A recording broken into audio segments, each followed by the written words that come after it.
चलो बेटा अब स्टार्ट करते हैं ब्रायोफाइट। जैसा कि हमने इससे पहले डिस्कस किया है एल्गी। तो एल्गी में हमने अच्छे से पढ़ा, ये वो प्लांट है जो मल्टी सेलर तो है लेकिन इनमें टिश्यू नहीं है। और ये हमने बताया कि जो है तीन मेन क्लास है, ग्रीन एल्गी, ब्राउन एल्गी और रेड एल्गी। हालांकि सबसे एडवांस क्लास तो रेड एल्गी है, लेकिन इवोल्यूशन से प्लांट जो बने हैं, हायर प्लांट, वो किससे बने हैं? ग्रीन एल्गी से। ग्रीन एल्गी में भी कौन से? हमने बताया था कि कारा जो एल्गी है वो ऊगेमी शो करती है।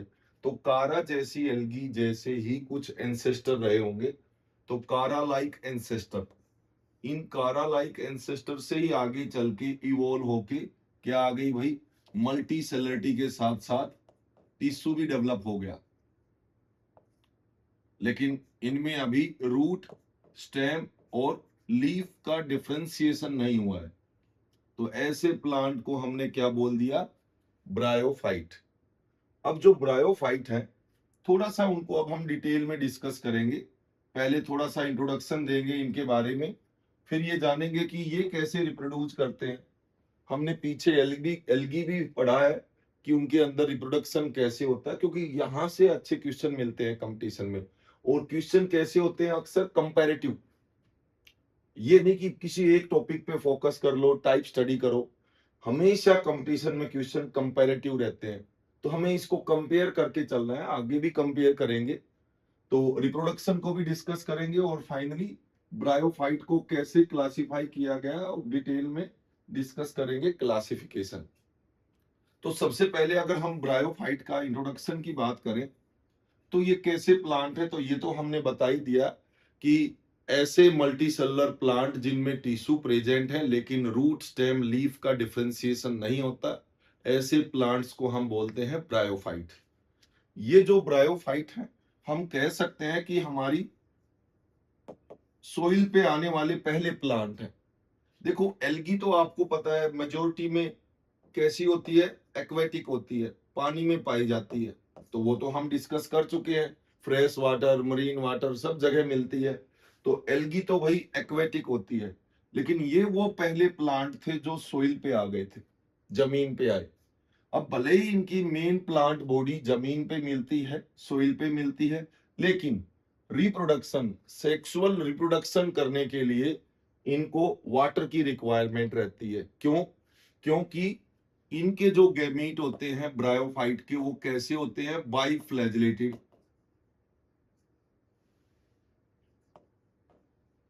यानी कि मोटाइल। अब इनको, ये मोटाइल गैमीट होंगे, मेल गैमीट, तो इनको ऊगैमी करने के लिए फीमेल गैमीट तक पहुंचना होगा, तो इसके लिए वाटर मीडियम की जरूरत पड़ेगी। तो कहने का मतलब ये है कि ठीक है, सोइल पे पूरी तरह से ये प्लांट आके सरवाइव करते हैं, लेकिन वाटर की रिक्वायरमेंट इनको रहती है लाइफ साइकिल को पूरा करने के लिए। अगर वाटर नहीं होगा तो इनकी लाइफ साइकिल पूरी ही नहीं होगी। इसी वजह से ब्रायोफाइट को हम क्या बोल देते हैं? Amphibians. Amphibians of plant kingdom. Amphi का मतलब क्या होता है? बोथ। और बियंस मतलब सर्वाइवल, की जो लिविंग, बायो से लिया गया है बियंस, ऐसे लिविंग जो दोनों जगह पे सरवाइव करते हैं, जमीन पे भी और पानी के अंदर भी। तो वो हम आगे एनिमल किंगडम में भी डिस्कस करेंगे। तो बिल्कुल वैसे ही यहाँ पे हम ब्रायोफाइट को कह सकते हैं कि प्लांट किंगडम के ये एम्फीबियंस कहें तो गलत नहीं होगा। इसके अलावा जो ब्रायोफाइट है, वो कैसी जगह पे मिलते हैं? ये प्लांट ज्यादातर डैम्प प्लेसेस होते हैं, जहां पे ऑर्गेनिक मटेरियल, गला सड़ा मटेरियल होता है, वहां पे एक तो मिलेंगे। थोड़े से हम कहेंगे कि जो है ह्यूमिड, जहां पे नमी ज्यादा रहे, जैसे नदी किनारे वगैरह, वहां पे नमी ज्यादा रहती है। तो डैम्प ह्यूमिड एरिया जो होते हैं, और सेडी एरिया जनरली, डैम्प, ह्यूमिड और सेडी एरिया में पाए जाते हैं ब्रायोफाइट। ये ऐसे फैलते हैं जैसे नदी का किनारा है, वहां पे ब्रायोफाइट है, या कोई चट्टान है, वहां पे ऐसे फैलते हैं जैसे पूरा कारपेट सा बिछ जाता है, ऐसे कारपेट की तरह लगता है, मैट लाइक स्ट्रक्चर बना लेते हैं। इनका बड़ा फायदा है, बारिश बहुत ज्यादा बारिश होगी तो उसमें मिट्टी का कटाव नहीं होने देते, यानी कि सोइल इरोजन को से ये प्रिवेंट करते हैं, तो ये भी एक फायदा है।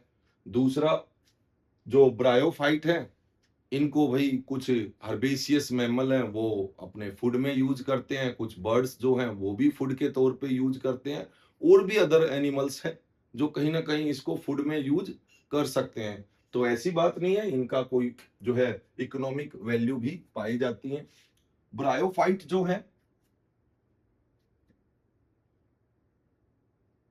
तो इनके ये तो भाई कुछ खास कैरेक्टर थे ब्रायोफाइट के। अब बात करते हैं भाई ब्रायोफाइट रिप्रोड्यूस कैसे करते हैं। तो ब्रायोफाइट का जो रिप्रोडक्शन है वो थोड़ा सा एल्गी से बेहतर है, क्योंकि एल्गी में हमने सेक्सुअल रिप्रोडक्शन की बात करें पहले हम, तो एल्गी में सेक्सुअल रिप्रोडक्शन के लिए हमने पढ़ा था कि एक सेल के स्ट्रक्चर होते हैं, यूनिसेलर स्ट्रक्चर होते हैं और नॉन जैकेटेड होते हैं। लेकिन यहाँ पे सेक्सुअल रिप्रोडक्शन के लिए जो स्ट्रक्चर मिलेंगे वो कैसे होते हैं, मल्टी सेलुलर और जैकेटेड होते हैं। ये खास बात हो गई इनकी। और यहां पे वो मल्टी सेलुलर जैकेटेड है, मेल स्ट्रक्चर को तो क्या बोलेंगे,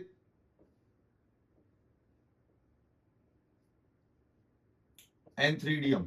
तो आप कहोगे ये तो हमने वहां पे एल्गी में भी बोला था, लेकिन एल्गी का जो एंथ्रीडियम था वो यूनिसेलर और नॉन जैकेटेड था, लेकिन यहाँ पे एंथ्रीडियम जो है वो कैसा है, मल्टी सेलुलर है, और उसके बाहर एक जैकेट सा मिलेगा सेलों का।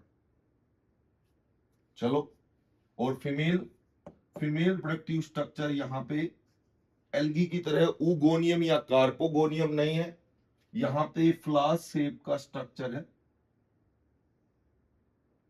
जो कि मल्टी सेलुलर है।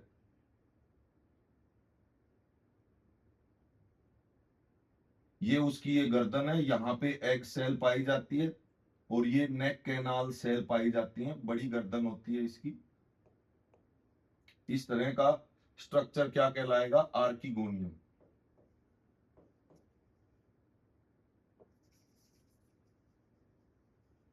ये सेंटर में जो है एग सेल होती है बहुत खास, और यहाँ इसकी जो गर्दन है इसमें 6-7 सेल पाई जाती हैं, तो बहुत बड़ी आर्किगोनिया होती है पूरे प्लांट किंगडम में।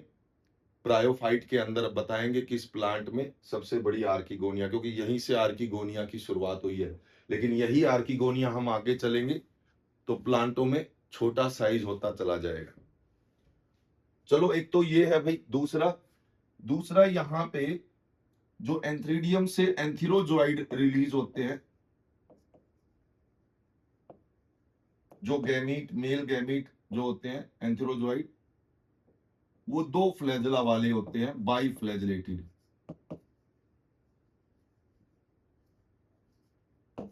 तो ये भी हमें ध्यान देना है। एल्गी में तो भाई हमने देखा था ग्रीन एल्गी में 2 से लेके 8 फ्लैजला मिल सकते हैं अलग अलग स्पीसीज में। हाँ, ब्राउन एल्गी में 2 फ्लैजला मिलते हैं। हाँ, ग्रीन एल्गी का हमने बताया था कि एपिकल पोजीशन पे मिलते हैं फ्लैजला, और ब्राउन एल्गी में लेटरल पोजीशन पे। ग्रीन एल्गी के फ्लैजला इक्वल थे दोनों, ये अनइक्वल होते हैं ब्राउन एल्गी के, ये हम पढ़ के आ चुके हैं।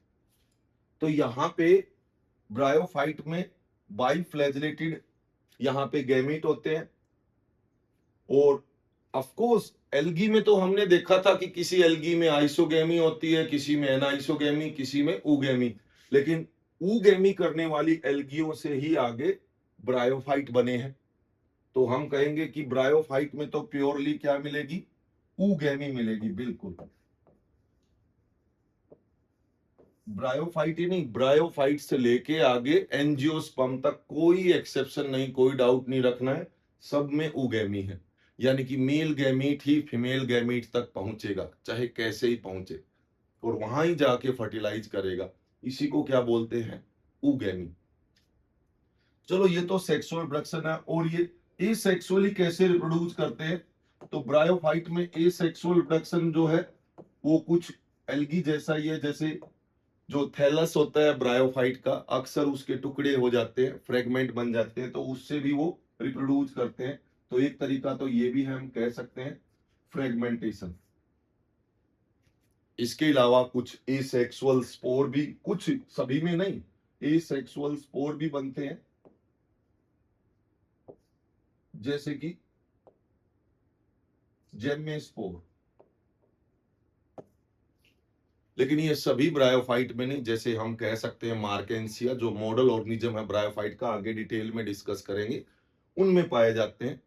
तो वहां पे ये हम कह सकते हैं कि एसेक्सुअल स्पोर भी कुछ ब्रायोफाइट में पाए जाते हैं। तो इस तरह से ब्रायोफाइट क्या करते हैं, रिप्रोड्यूस करते हैं। अब बात करते हैं कि ब्रायोफाइट का क्लासिफिकेशन कैसा होता है भाई। तो जैसा कि हमने देखा कि एल्गियो को तो हमने क्लासिफाई किस आधार पे किया था, तो सिंपल एल्गी, मीडियम टाइप की एल्गी और एडवांस एल्गी किसको कहा था। जिसमें आइसोगेमी होती है वो सिंपल है, और जिनमें ऊगेमी होती है वो एडवांस एल्गी थी। लेकिन आप कहोगे कि ब्रायोफाइट में तो सभी में ऊगेमी है, तो अब इनको कैसे सिंपल और एडवांस कहें। तो ब्रायोफाइट में हम क्या करते हैं कि ऊगेमी आइसोगेमी के बेस पे नहीं होगा, यहाँ पे तो सारे ही ऊगेमी करते हैं। तो यहाँ पे हम क्या देखेंगे, वही इवोल्यूशन का कोई खास कैरेक्टर देखेंगे। तो यहाँ पे किसकी कमी थी, यहाँ पे रूट स्टेम लीफ के डिफरेंशिएशन की कमी है ब्रायोफाइट में। तो हम उसी को जो है बेस बना के इनमें सिंपल और एडवांस ब्रायोफाइट को डिस्कस करेंगे।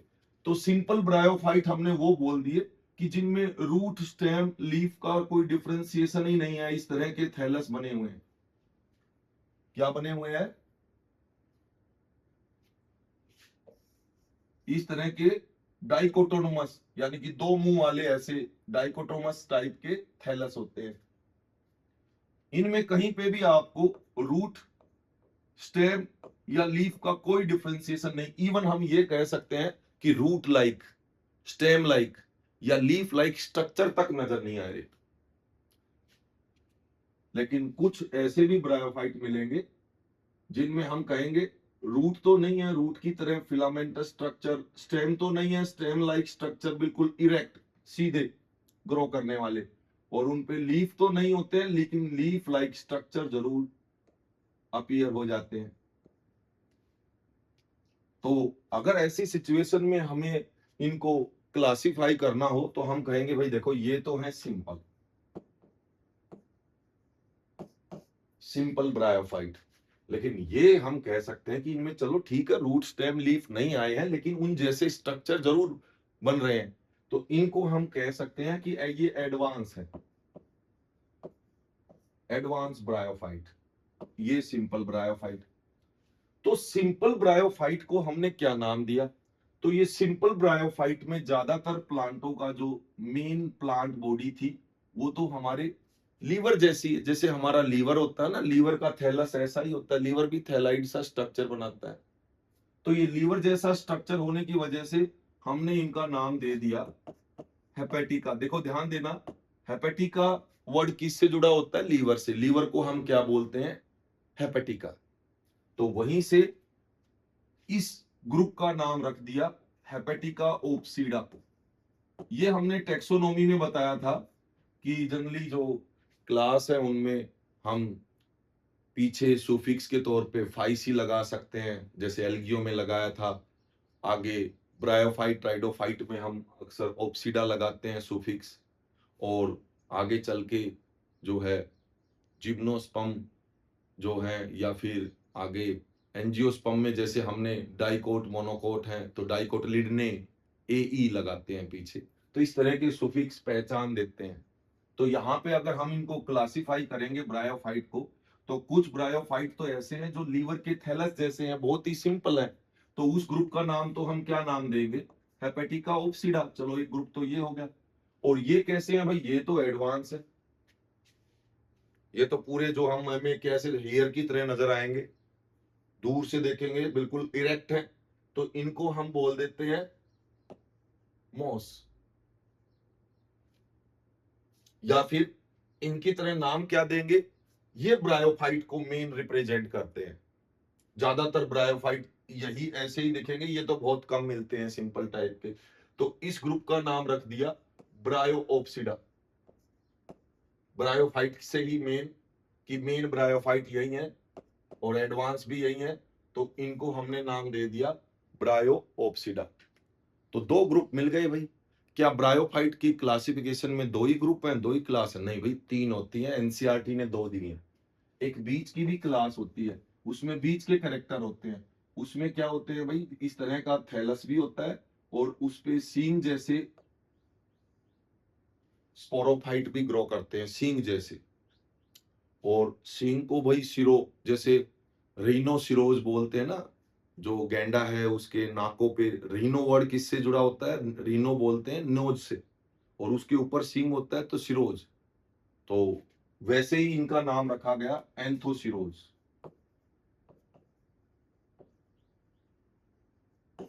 और इस ग्रुप का नाम जो मीडियम टाइप का था, एंथोसिरोप्सिडा। और उसमें एक प्लांट हमने एग्जाम्पल रख देते हैं, एंथोसिरोज। तो ये तो एनसीईआरटी ने हटा दिया भाई कि इसकी जरूरत नहीं है, बस समझो ब्रायोफाइट को। तो ब्रायोफाइट तो हमें दो ही ग्रुप पढ़ रहे हैं, लेकिन हमें पता होना चाहिए तीन ग्रुप होते हैं, हेपेटिका ओप्सिडा, एंथोसिरोप्सिडा और ब्रायोओप्सिडा। अब जो हेपेटिका ओप्सिडा है, इनको तो हम कह सकते हैं लीवर की तरह दिखते हैं तो लीवर वर्ट, तो इनको तो हम लीवर वर्ट बोल देते हैं। और जो ब्रायोओप्सिडा है, इनको हम बोल देते हैं मॉस या मस्काई। अब सबसे ज्यादा ब्रायोफाइट कौन से हैं? ये तो गिनी चुनी स्पीसीज मिलेंगे, इक्के दुक्के, ये भरे पड़े हैं भाई ब्रायोफाइट। ब्रायोफाइट ग्रुप में सबसे ज्यादा ये पाए जाते हैं। तो इसीलिए हम ब्रायोफाइट के लिए, सभी ब्रायोफाइट के लिए अक्सर मोस वर्ड यूज कर लेते हैं।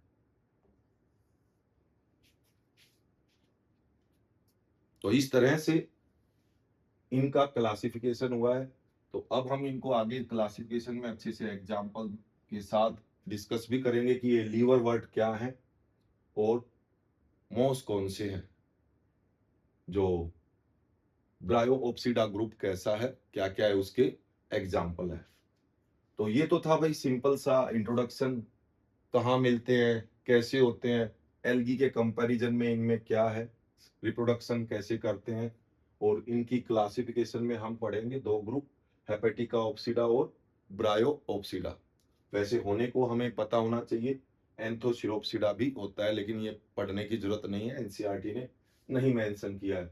और ध्यान रहे, हमने बताया कि ये ग्रीन एल्गी से ही इवोल्व हुए हैं, और इसका हमें हमारे पास एक एविडेंस है। जैसे ग्रीन एल्गी में हमने बताया था कि ग्रीन एल्गी के क्लोरोप्लास्ट में पायरेनोइड पाए जाते हैं, वही पायरेनोइड आपको एंथोसिरोज में भी देखने को मिल जाते हैं, ब्रायोफाइट के अंदर।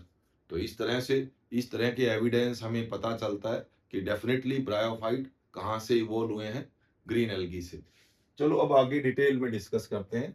तो सबसे पहले हम बात करते हैं कि भाई ब्रायोफाइट जो है क्लासिफिकेशन में, सबसे पहले ब्रायोफाइट में लीवर वर्ट को डिस्कस करेंगे।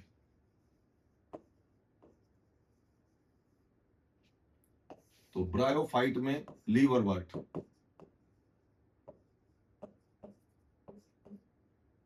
क्योंकि ये लीवर की तरह दिखते हैं, इसी को हम क्या बोलते हैं, हेपेटिका ओप्सिडा। भाई नाम में ही है, हेपेटिका वर्ड किसके लिए होता है, लीवर के लिए। और ओप्सिडा तो भाई हमें पता है क्लास के लिए एक सुफिक्स यूज करते हैं, टेक्सोनोमी का सुफिक्स है। तो हेपेटिका ओप्सिडा में या लीवर वर्ट में हम तीन एग्जाम्पल पढ़ेंगे बेटा, ध्यान देना। सबसे मेन मॉडल ऑर्गेनिज्म है यहाँ पे मार्केंसिया। मार्केंसिया को अगर आप देखोगे, इस तरह का थैलस होता है, और ध्यान रहे मेल थैलस और फीमेल थैलस अलग अलग होता है। मेल थैलस अलग होगा और फीमेल थैलस अलग, यानी कि मोनोसियस है या डायोसियस। ये चीजें आगे भी पढ़ोगे आप रिप्रोडक्शन में, प्लांट किंगडम के में और भी जगह पे। कहने का मतलब ये है, जैसे आप, हम समझते हैं ना कि मेल फीमेल का हमारी कम्युनिटी में क्या हो जाता है, डिवोर्स हो जाता है, तो हम बोलते हैं ना डीओसी है, डायोसी। वहां से वर्ड लिया गया है, अगर देखें तो ये दोनों जब अलग होते हैं, अलग अलग है, तो क्या होगा, डायोसियस। और अगर एक ही थैलस में मेल रिप्रोडक्टिव स्ट्रक्चर और फीमेल दोनों ही प्रेजेंट है, तो वो क्या होता है, मोनोसियस। तो ये तो आपको याद रखना होगा कि मार्केंसिया कैसा होता है, डायोसियस दिख रहा है आपको क्लियर कट। मोनोसियस तो है नहीं, मेल अलग है फीमेल अलग है। और क्या है, डाइकोटोमस।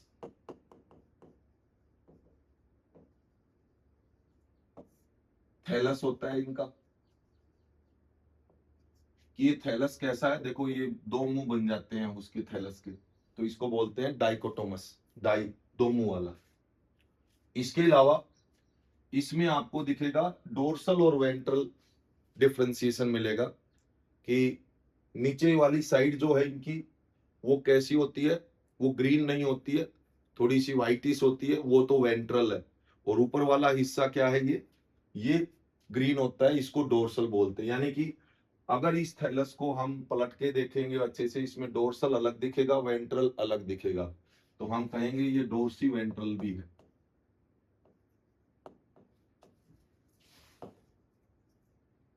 डोर्सी वेंट्रल डिफरेंशिएशन देखने को मिलेगा इनमें। इनमें एक खास बात है कि जो मेल गैमीट बियर करने वाले स्ट्रक्चर हैं और फीमेल गैमीट बियर करने वाले स्ट्रक्चर हैं, इस थैलस के अंदर इंबेडिड नहीं होते, बल्कि वो तो एक्सटेंडेड होते हैं एक स्टेम लाइक स्ट्रक्चर पे, ऐसे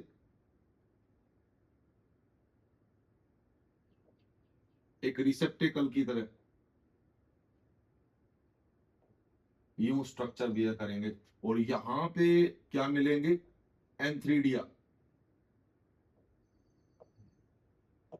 और आपको पता है यहाँ का एंथ्रीडियम कैसा होगा, ऑफ कोर्स मल्टीसेलर और जैकेटेड होगा। और एंथ्रीडियम से ही क्या मिलेंगे, एंथीरोजोइड रिलीज होते हैं। फिर इस स्ट्रक्चर को क्या कहेंगे, जो इस थैलस पे है, ये तो स्ट्रक्चर क्या कर रहा है, एंथ्रीडिया को बियर कर रहा है, शो कर रहा है। तो देखो ध्यान देना, बायो में कहीं पे भी कोई स्ट्रक्चर किसी को भी बियर करे, जिसको बियर कर रहा है उसके नाम के पीछे 4 लगा दो, समझ लो कि ये उसको बियर करने वाला स्ट्रक्चर है। तो इसका नाम क्या होगा, एंथ्रीडिया को बियर कर रहा है, तो एंथ्रीडियो 4, पीछे 4 लगा दिया। कहीं पे भी ऐसा मिले आपको कि कोई कोई भी स्ट्रक्चर रिप्रेजेंट कर रहा है किसी को भी, जिसको रिप्रेजेंट कर रहा है उसको बियर कर रहा है, तो उसके नाम के पीछे 4 लगा दो। इसका मतलब ये है कि ये उसको बियर कर रहा है। फिर आप कहोगे ऐसे ही फीमेल के अंदर, फीमेल में भी ऐसे ही आर्किगोनिया, लेकिन उसका जो स्ट्रक्चर है थोड़ा अम्ब्रेला जैसा हो जाता है, वो नीचे की तरफ झुका होगा इस तरह से। और यहाँ पे आर्किगोनिया ऐसे नीचे की तरफ लटक रही है इस पे।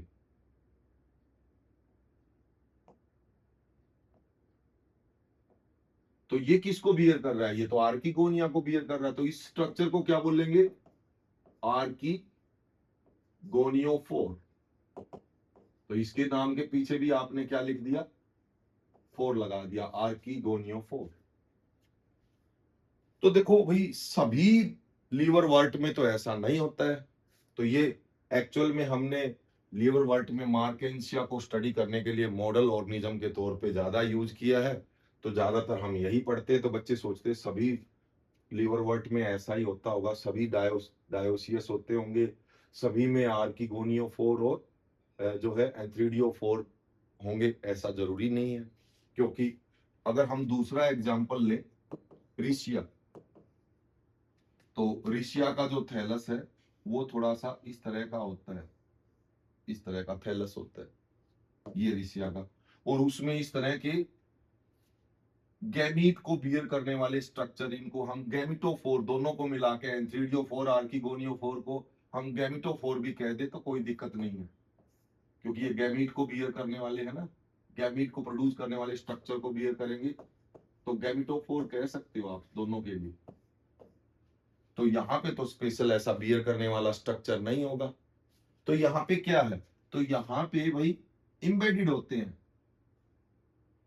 एंथ्रीडियम जो है वो भी इसके अंदर इंबेडेड होंगे। और अगर आर्किगोनिया है वो भी, अगर मान लो आर्किगोनिया है तो वो भी इसके अंदर ही एम्बेडेड होंगी। तो हम ये नहीं कह सकते कि भाई उनकी तरह गैमेटोफोर प्रेजेंट होंगे, और ये भी नहीं कह सकते कि डायोसियस होंगे। कुछ डायोसियस हैं तो कुछ मोनोसियस भी होते हैं, एक ही थैलस पे मेल और फीमेल रिप्रोडक्टिव स्ट्रक्चर दोनों प्रेजेंट हो सकते हैं। एक और है एनसीईआरटी में, देखो एनसीईआरटी में ये दो एग्जांपल तो हैं, एक का नाम नहीं लिया लेकिन उसका जिक्र किया गया है एक लाइन से। इसी ग्रुप में एक पोरेला भी आता है। पोरेला में क्या बताया है, एनसीईआरटी में एक लाइन ली गई है जिसमें बताया गया है कि एक स्टेम लाइक स्ट्रक्चर सा अपीयर होता है। इनकी तरह थैलस नहीं है इस ग्रुप में, स्टेम लाइक स्ट्रक्चर है जिससे कुछ उभरे हुए पोर्शन निकले हुए हैं लीफ जैसे। उभरे हुए पोर्शन को क्या बोलते हैं, अपेंडेजेस।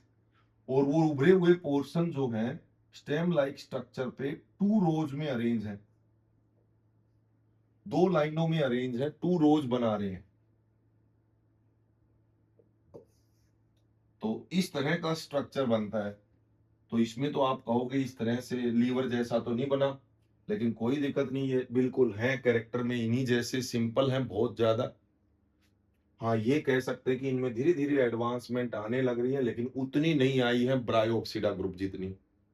तो हमने पोरेला को भी इसी ग्रुप में रखा है। तो ऐसी बात नहीं है कि हेपेटिका ओप्सिडा ग्रुप में सारे के सारे लीवर जैसे थैलस के ही होते हैं प्लांट। ऐसे सर्कुलर थैलस भी हो सकता है, कुछ लीफी स्ट्रक्चर भी हो सकते हैं। एनसीईआरटी ने बिल्कुल लाइन दी हुई है, ऐसे लीफी स्ट्रक्चर भी हो सकते हैं जिनमें स्टेम लाइक स्ट्रक्चर पे अपेंडेजेस 2 रोज में, एक रो ये है और एक रो ये है, 2 रोज में अरेंज है। एनसीईआरटी की बिल्कुल लाइन में आपको ये अंडरलाइन करना है और फिर उसका नाम लिख देना है कि ये एक्चुअल में किसके बारे में बात कर रहे हैं, पोरेला के बारे में बात कर रहे हैं। चलो ठीक है, ये हम 3 यहाँ पे एग्जाम्पल पढ़ लेंगे। अब इनके थोड़े से कैरेक्टर लाइफ साइकिल के बारे में जान ले। तो अब बिल्कुल सिंपल है, जैसा कि हमने बताया कि भाई एल्गियों की तो पूरा मेन प्लांट किसका बना है, हैप्लॉइड सेलों का, यानी कि गैमेटोफाइट। तो ये ध्यान रहे, मार्केंसिया के अंदर ये भी क्या है, गैमेटोफाइट है भाई, और ये भी गैमेटोफाइट है। ये कैसा है, ये मेल गैमेटोफाइट है, ये फीमेल गैमेटोफाइट है।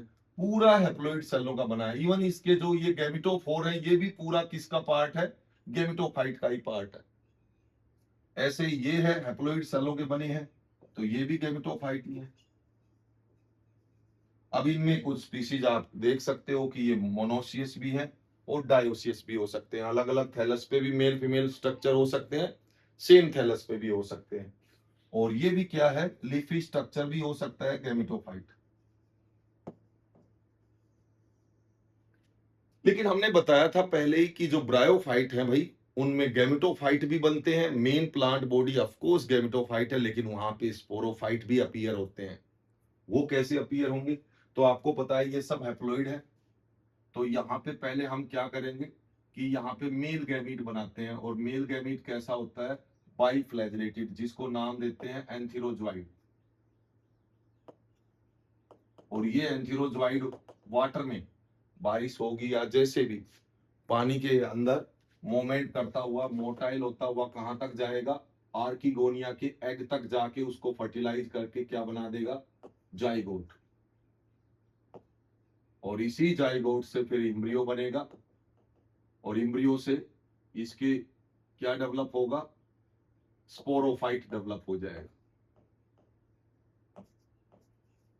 फिर आप कहोगे ये स्पोरोफाइट तो भाई फीमेल गैमेटोफाइट के ऊपर आ गया। यस, ये पैरासाइट है पूरी तरह से।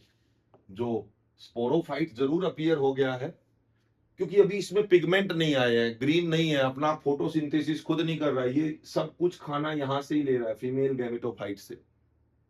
तो हम कहेंगे डोमिनेंसी तो ब्रायोफाइट में किसकी है, गैमेटोफाइट की है, बिल्कुल है। हाँ स्पोरोफाइट जरूर आ गया है। अब ये स्पोरोफाइट जरूरी नहीं है इनमें, तो चलो यहाँ पे आ गया। यहाँ पे मान लो ये फीमेल गैमेटोफाइट है, ये मेल गैमेटोफाइट है, यहाँ पे फीमेल गैमेटोफाइट है, यहाँ से मेल गैमेट आके इसको फर्टिलाइज करेगा, तो इसमें भी ऐसे ही जाइगोट बनेगा, जाइगोट से इम्ब्रियो बनेगा, और इम्ब्रियो जो है यहाँ पे क्या डेवलप कर देगा, ये स्पोरोफाइट, क्योंकि ये डिप्लॉइड सेलों का बना है, तो ये पूरा का पूरा क्या बनेगा, स्पोरोफाइट बनेगा। अब जो ये स्पोरोफाइट को अगर आप देखोगे तो पूरे स्ट्रक्चर में इसमें भी डिफरेंशिएशन देखने को नहीं मिलेगी, जैसे रूट स्टेम लीफ डेवलप नहीं बनी है। तो इस स्पोरोफाइट में हम देखेंगे, एक तो होता है फुट, और इसको बोलते हैं स्टार्क जो होती है उसको सीटा, और इसको बोलते हैं कैप्सूल, और पूरा का पूरा ये भी यहां से लेके यहां तक पूरा डिप्लॉइड सेलों से बना है, पूरा जाइगोट और इम्ब्रियो से बना है ये। अब क्या होगा इसमें कि जो ये कैप्सूल है, यहां पे डिप्लॉइड सेल है, तो यहां पे मियोसिस होगी, और मियोसिस होके इसमें बनेंगे भाई स्पोर। हर सेल के अंदर यहाँ पे बहुत सारी सेल होंगी, स्पोरोजिनस सेल, और उनमें सब में मियोसिस होके चार चार स्पोर बनेंगे हैप्लोइड।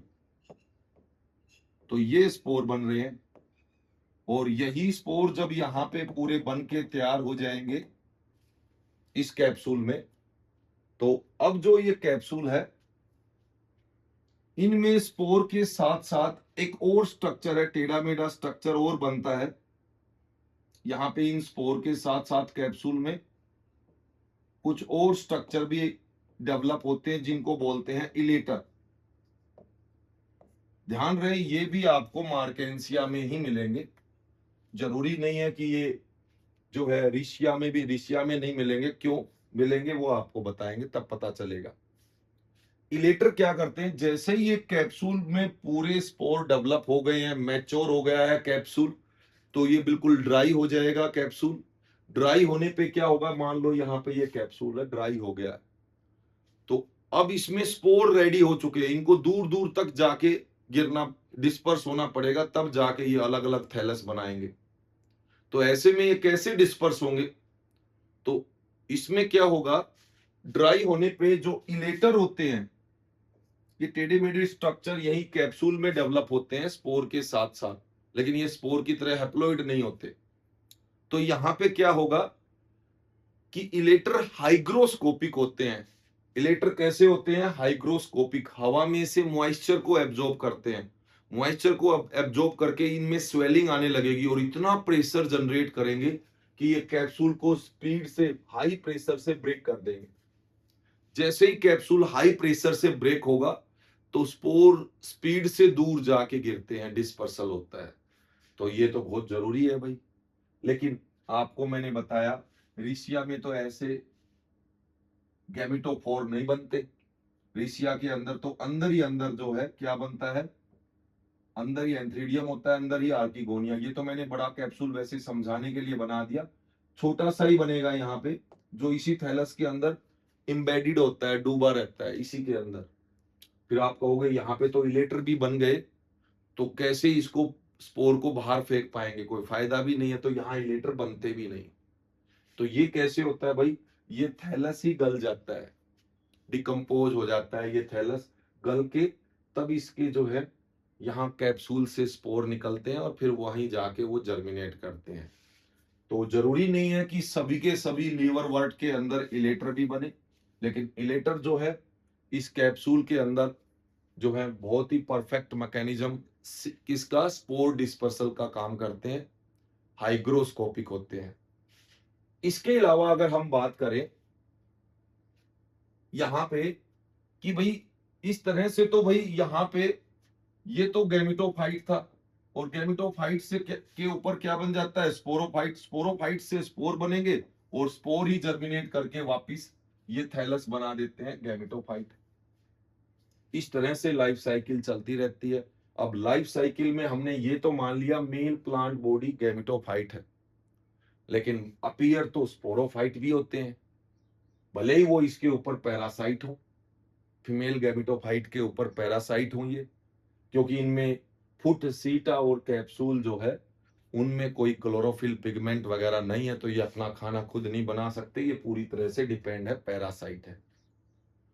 हाँ, इनमें स्पोर बनते हैं कैप्सूल के अंदर मियोसिस से, हैप्लॉइड स्पोर बनेंगे, वही हैप्लॉइड स्पोर जर्मिनेट करके थैलस बना देते हैं। ये चलता रहेगा, लाइफ साइकिल सभी हेपेटिका, ऑक्सीडा, लीवरवर्ट में ऐसा ही मिलेगा।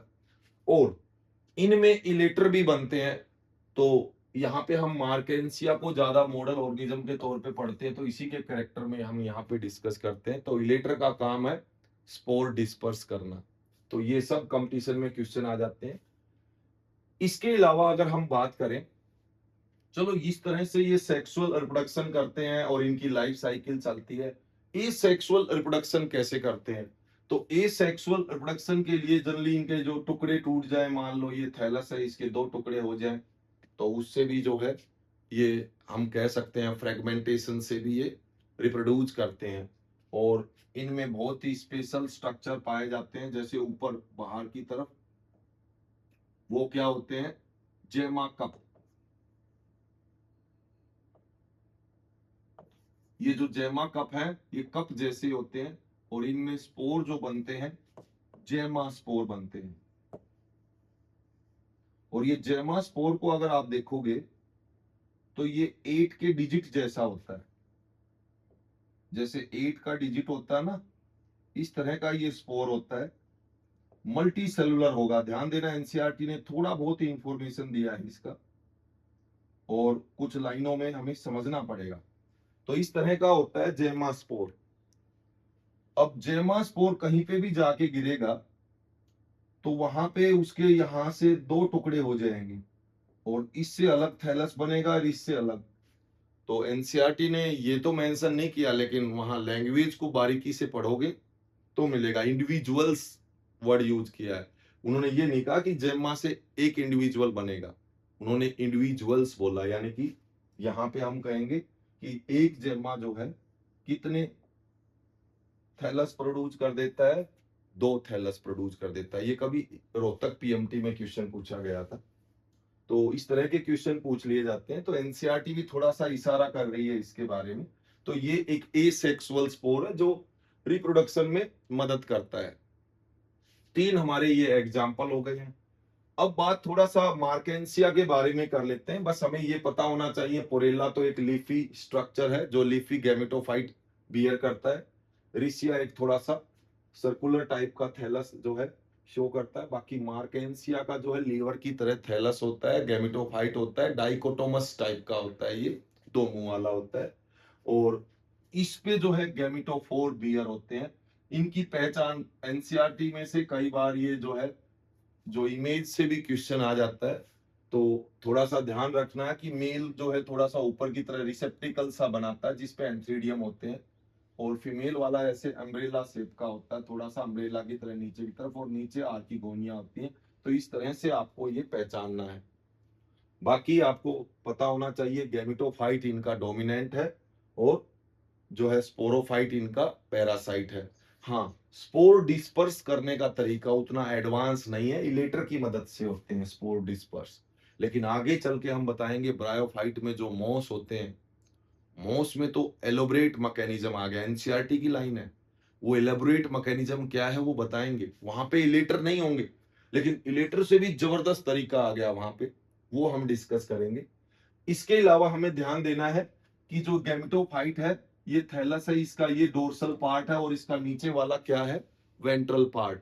वेंट्रल पार्ट पे क्या पाए जाते हैं, कुछ स्केल पाए जाते हैं जो थोड़ा सा इस थैलस को प्रोटेक्ट करते हैं, पानी को होल्ड रखते हैं, थोड़ा सा नमी बनाए रखते हैं, और जो थैलस पे यंग सेल होती हैं उनको प्रोटेक्ट करते हैं। इसी वेंट्रल पोजीशन पे यहाँ पे कुछ जो रूट जैसे स्ट्रक्चर होते हैं, ध्यान रहे रूट तो होती नहीं, हमने बताया ना, स्टेम, रूट, लीफ या उन जैसे स्ट्रक्चर भी नहीं होते। तो फिर यहाँ पे आप कहोगे पानी वगैरह एब्जॉर्ब करना होगा तो कैसे करते होंगे, तो यहाँ पे पाए जाते हैं राइजोइड्स।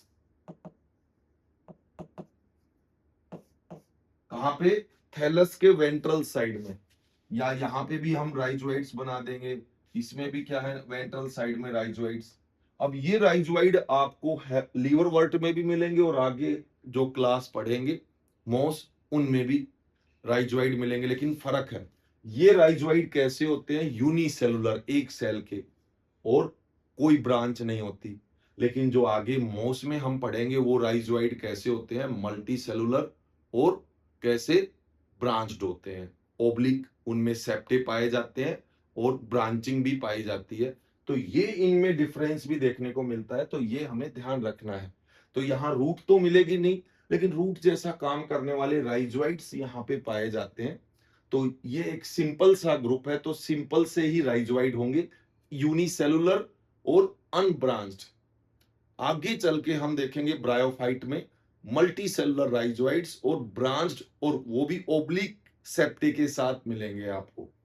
तो ये तो थे भाई लीवर वर्ट, और एग्जाम्पल हमें कितने याद रखने हैं, 3 याद रखने हैं, और एनसीईआरटी की उस लाइन का ये एग्जाम्पल है पोरेला, ये भी हमें याद रखना होगा। चलो ये तो हो गए भाई लीवर वर्ट। उसके बाद आ जाते हैं भाई ब्रायोफाइट में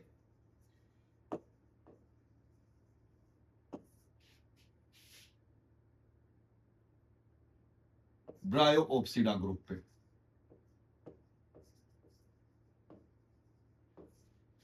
जिनको हम मस्काई के नाम से भी जानते हैं, मोस के नाम से भी जानते हैं।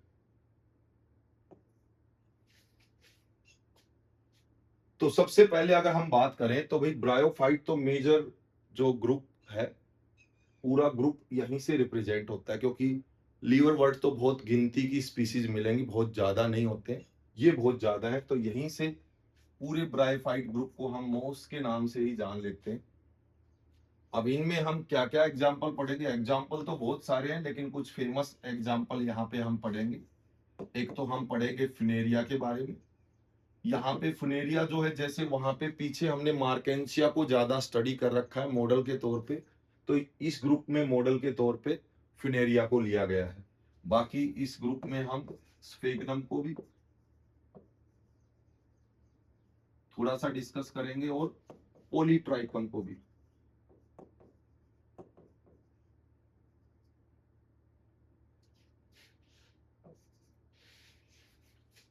तो चलो, फुनेरिया तो एक मॉडल ऑर्गेनिज्म के तौर पे यूज होने वाला है, सारी डिटेल हम इस ग्रुप में इसी की डिस्कस करेंगे। स्फेगनम के बारे में थोड़ा सा बता देते हैं, ये क्या है, इसको हम पीट मोस के नाम से भी जानते हैं, इसके नाम से जानते हैं पीट मोस। क्यों भाई, क्योंकि हमें पता है जो हमारी पृथ्वी के नीचे बहुत पहले, हजारों लाखों साल पहले हलचल हुई थी, भूकंप वगैरह आए होंगे, पेड़ पौधे जीव जंतु दब के पेड़ पौधों से कोयला बन गया, और जो जीव जंतु दबे थे उनसे पेट्रोलियम बना है। तो ऑफ कोर्स ये प्लांट भी रहे होंगे, उनमें से जो ये स्पेगनम है, इसके दबने से पीट क्वालिटी का कोयला बना है, ऐसा माना गया है, ये हमें स्टडी से पता चला है। तो वो थर्ड क्वालिटी का कोयला होता है पीट, तो वहीं से इसका नाम पड़ गया पीट मोस, कि पीट वाला कोयला बनाने वाला मोस स्पेगनम है, पीट मोस बोलते हैं। और रही बात पॉलीट्राइकम, तो भाई ये तो ऐसे कोई चट्टान है ना, उस पे ऐसे दूर से देखेंगे ऐसे ग्रीन हेयर की तरह दिखता है, ऐसा लगता है जैसे ग्रीन जो हेयर है उनकी कैप पहन रखी है चट्टान ने। तो इसको हम हेयर कैप मोस के नाम से भी जानते हैं, हेयर कैप मोस। वैसे ही नाम में देख लो बेटा, पोली का मतलब मैनी, ट्राइकम वर्ड, ट्राइको वर्ड किससे जुड़ा होता है, ट्राइको वर्ड जुड़ा होता है हेयर से। तो हेयर लाइक, बहुत सारे हेयर लाइक स्ट्रक्चर से दिखेंगे दूर से, तो वहीं से इसका नाम पड़ गया पोली ट्राइकम, हेयर कैप मॉस। चलो इनके बारे में और भी हम बातें डिस्कस करेंगे, लेकिन अब थोड़ा सा इस ग्रुप के बारे में जान लेते हैं। तो सबसे पहले अगर हम बात करें कि फिनेरिया, देखो टिपिकल कैरेक्टर तो वही है ब्रायोफाइट के, कि मेन प्लांट बॉडी इनकी क्या है, इनकी मेन प्लांट बॉडी गैमेटोफाइट होती है बस, और उनके ऊपर क्या डिपेंड रहता है, स्पोरोफाइट। यानी कि लाइफ साइकिल पूरे ब्रायोफाइट की हैप्लोडिप्लॉन्टिक टाइप की है, वो हमने पिछले लेक्चर में भी डिस्कस किया है कैसे होती है। चलो वो तो ठीक है, लेकिन अब थोड़ा सा इनको, इनकी लाइफ साइकिल को और उनसे कंपेयर करें तो किस तरह से मिलेगी, तो देखो भाई, ब्रायोफाइट में सबसे हम एडवांस ब्रायोफाइट इसको फिनेरिया को लेके चल सकते हैं। सबसे बड़ी अगर आर्किगोनिया पूछी जाए पूरे प्लांट किंगडम में,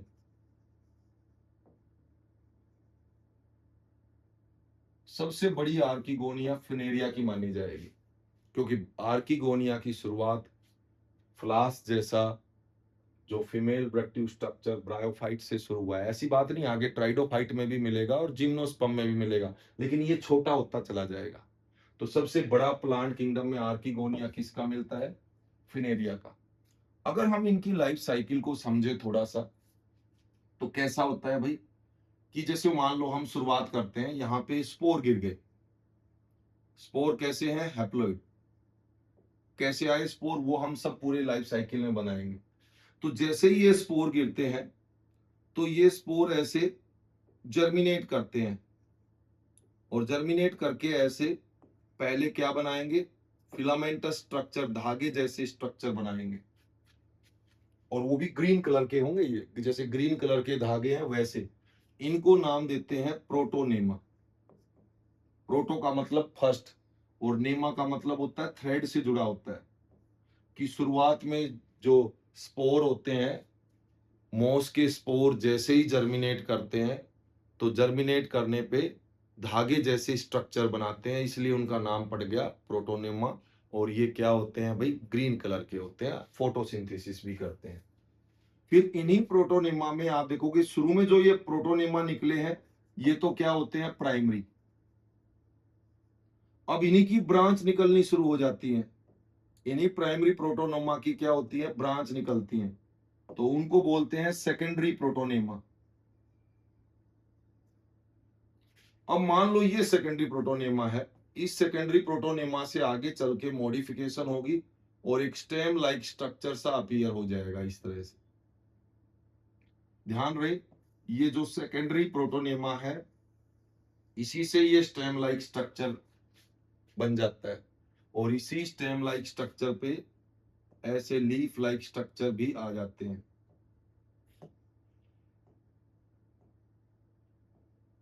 ये भी ध्यान रहे, प्रोटोनेमा पूरा का पूरा क्या है? स्पोर से बना है, तो हैप्लॉइड सेलों का बना है ना, तो इसको पूरे को गैमेटोफाइट कहेंगे। पूरा का पूरा हैप्लॉइड सेलों का बना है, ये सब हैप्लॉइड सेल है। ये भी स्टेम लाइक भी, लीफ लाइक भी, सब कुछ हैप्लॉइड सेलों का बना है। तो एक तरह से हम ये कह सकते हैं कि ये तो फिर गैमीट बियर करने वाला स्ट्रक्चर है, तो गैमिटोफोर कह दें, कह दो इसको। ये लीफी स्ट्रक्चर जो बना है प्रोटोनेमा से, सेकेंडरी प्रोटोनेमा से, ये गैमिटोफोर है। और इस गैमिटोफोर पे मेन एंथ्रीडियम तो मेन ब्रांच पे बियर होगा। ये एंथ्रीडियम है भाई, मेन ब्रांच जो है या मेन स्टेम लाइक स्ट्रक्चर है, उस पे बियर होगा। ये तो मेल है। और जो फीमेल है, वो जो इसके बाद जो अदर ब्रांच है, उन पे आर्किगोनिया बियर करने वाला स्ट्रक्चर, जहां पे आर्किगोनिया होगा, वो यहाँ पे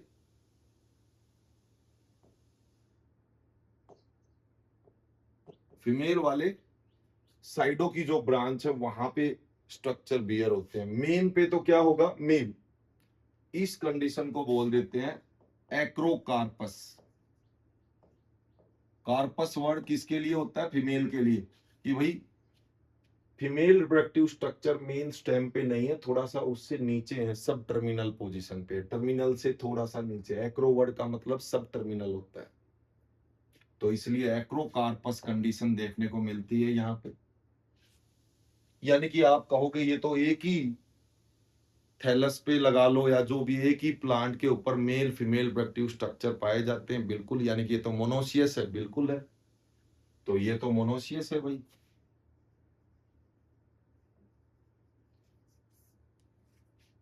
अब इसमें क्या होता है कि वही, बाकी अब कोई प्रॉब्लम नहीं है। बारिश होगी, पानी आएगा, और यहाँ पे मेल गैमीट कैसा होता है? बाई फ्लैजलेटेड, और वो किसी तरीके से पानी में मोटाइल होते हुए आर्किगोनिया के एग तक पहुंचेगा, जाइगोट बनाएगा, और जाइगोट से इम्ब्रियो बनेगा, और इम्ब्रियो से वही फुट सीटा और कैप्सूल बन जाएगा, और ये क्या बन जाएगा? स्पोरोफाइट।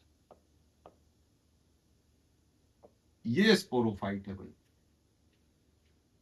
लेकिन आप कहोगे अभी भी किसके ऊपर डिपेंड है, गैमेटोफाइट के ऊपर ही डिपेंड है।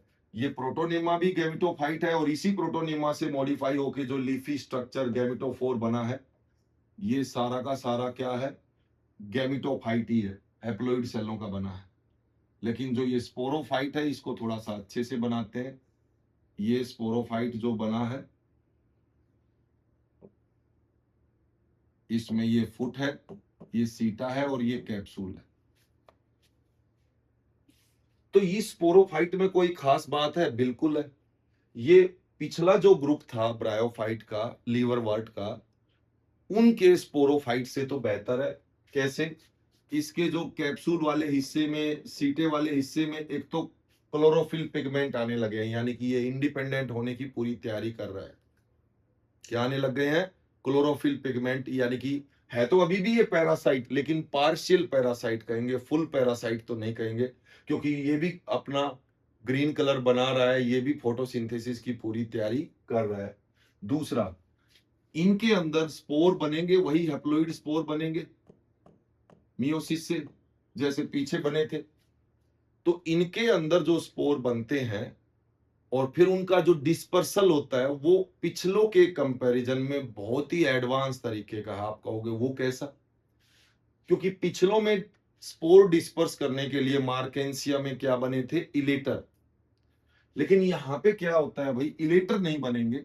यहां पे क्या होता है, एक कैप्सूल पे इस तरह से ढक्कन सा होता है और इस ढक्कन के पास ऐसे दांत से बने होते हैं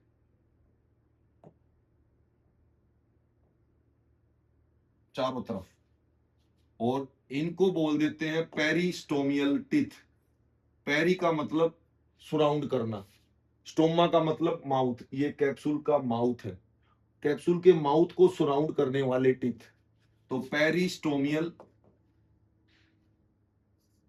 टिथ। और ये जो पेरिस्टोमियल टिथ हैं ये भी इलेटर की तरह हाइग्रोस्कोपिक होते हैं, हवा में से पानी को सोख लेते हैं और फिर उनमें स्वेलिंग होती है तो एकदम प्रेशर डालेंगे। तो ध्यान रहे, ये यहाँ पे पेरिस्टोमियल टीथ है और ऊपर यहाँ पे एक ढक्कन रहता है कैप्सूल के ऊपर। अब ये जैसे ही स्पोरोफाइट का कैप्सूल मैच्योर हो जाता है, अच्छे से ड्राई हो जाता है, अब स्पोर पूरी तरह से इसके अंदर रेडी है, तो ऐसी सिचुएशन में जो पेरिस्टोमियल टीथ है हवा में से नमी पानी को सोखते हैं और उनमें स्वेलिंग आती है सभी में एक साथ, तो एक एक्सट्रीम प्रेशर क्रिएट होता है और प्रेशर से वो ढक्कन को फेंक देते हैं दूर। और ढक्कन फेंकते हैं तो ढक्कन के साथ साथ एकदम प्रेशर जनरेट होता है, उसी प्रेशर से स्पोर भी दूर दूर तक डिस्पर्स होते हैं। तो आपने क्या देखा कि इनका मैकेनिज्म लीवरवर्ट के कंपैरिजन में मोर इलोबरेट है, बहुत ज्यादा एडवांस है। और ऊपर से इनका स्पोरोफाइट भी कैसा है? पार्शियल पैरासाइट हो गया है, जबकि वो पूरा पैरासाइट था। इनमें तो पिगमेंट भी आ गए हैं, ग्रीन पिगमेंट।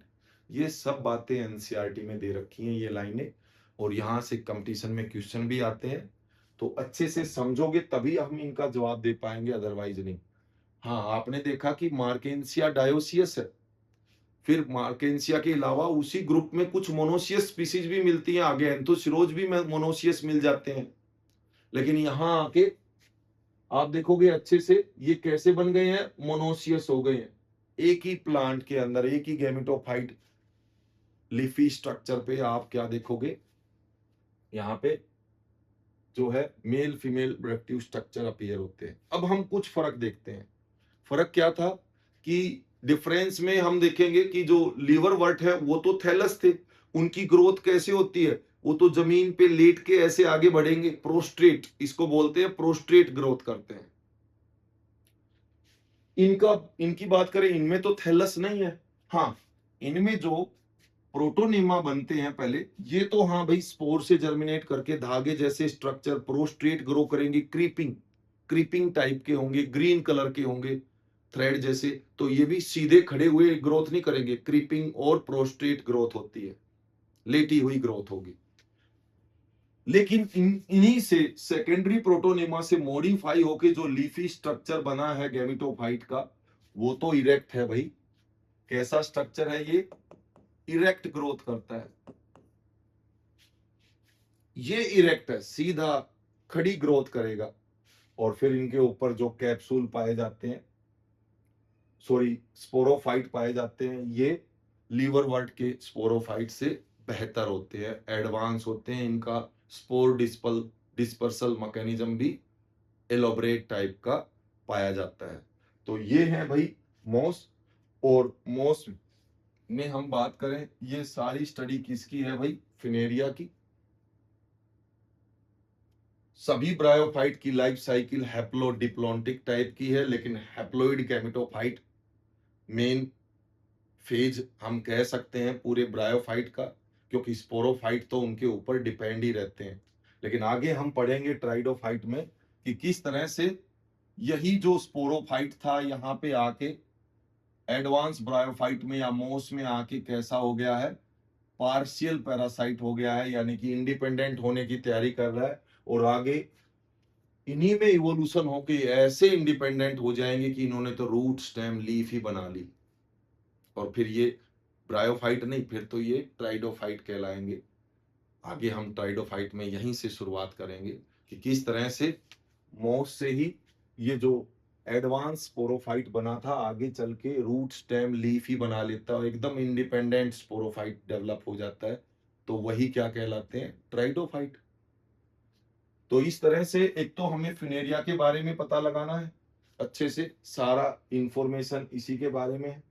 बाकी अगर हम ब्रायोफाइट की इकोनॉमिक इंपोर्टेंस की बात करें तो भाई इनमें जो है इनका भूसा जो होता है वो कैसा होता है, पानी को सोखता है और नमी को भी सोखता है, तो उसका इकोनॉमिक इंपोर्टेंस बन जाता है। जैसे फॉर एग्जांपल स्पेगनम, स्पेगनम जो प्लांट है, इसको जो है इसके भूसे को इकट्ठा करके जो हम बड़ी बड़ी जहाजों में दूर दूर तक सामान लेके जाते हैं, इंपोर्ट एक्सपोर्ट होता है, तो सामान के साथ इसी के भूसे के साथ सामान को पैक करते हैं। क्यों? क्योंकि नमी में अक्सर फंगी लग जाती है और सामान खराब हो जाता है। तो इससे बचाने के लिए अगर ये भूसे में पैकिंग करेंगे इसके, तो ये नमी को सोख लेता है, ड्राई रखता है। तो एक तो ये ट्रांसशिपमेंट में इसका यूज होता है स्पेगनम का। दूसरा, इसको पीट मोस के नाम से जानते हैं, वो हमने डिस्कस कर ही लिया है। तीसरा क्या था कि भाई वर्ल्ड वार के दौरान जो है डॉक्टर बड़े परेशान हो गए थे, पेशेंट आते थे और उनके ब्लड से उनका पूरा एप्रन जो है भीग जाता था और ऐसे टपकता रहता था। तो उनको एक सॉल्यूशन चाहिए था कि कोई अच्छा सा सॉल्यूशन मिले। तो क्या किया गया, एप्रन में डबल एप्रन लेके, डबल लेयर के, उनके अंदर बीच में स्पेगनम का भूसा डाला गया। इससे क्या था कि वो ब्लड को भी, और वाटर हम जानते हैं ये सोखता है, तो वो सोख लेता था, तो एप्रन ड्राई सा रहता था। तो इनका वहां पे भी इस्तेमाल किया गया है। तो स्पेगनम की थोड़ी सी हम कह सकते हैं इकोनॉमिक वैल्यू ज्यादा है। और रही बात पॉली ट्राइकम की, तो नाम में ही छिपा हुआ है, पॉली मीन्स मैनी, ट्राइकम क्या है? ट्राइकम होते हैं, ट्राइको वर्ड से लिया गया है। ट्राइको किसके लिए होता है? हेयर के लिए। तो इनको हेयर कैप मोस के नाम से भी जानते हैं। चट्टानों पे ये दूर से हमें ग्रीन कलर के हेयर से दिखाई देंगे, ऐसा लगता है चट्टानों ने एक कैप पहन रखी है ग्रीन हेयर्स की। तो हेयर कैप मोस के नाम से भी जाने जाते हैं। रही बात प्रोटोनिमा, हमें अच्छे से पता होना चाहिए। हाँ, ये बात हम कहेंगे कि लीवर वर्ट में जो गैमेटोफाइट था वो तो थैलस जैसा था, लीवर की तरह सिंपल था। लेकिन यहाँ का जो गैमेटोफाइट है उसमें प्रोस्ट्रेट, क्रीपिंग और थ्रेड लाइक स्ट्रक्चर प्रोटोनिमा बने, और उन्हीं से मॉडिफाई होके लीफी स्ट्रक्चर भी बने हैं, और उन्हीं के ऊपर स्पोरोफाइट उनसे बेहतर और एडवांस बना है। तो ये है भाई ब्रायोफाइट। अब आगे डिस्कस करेंगे किस तरह से ब्रायोफाइट है जो ट्राइडोफाइट को इवोल्व करेंगे।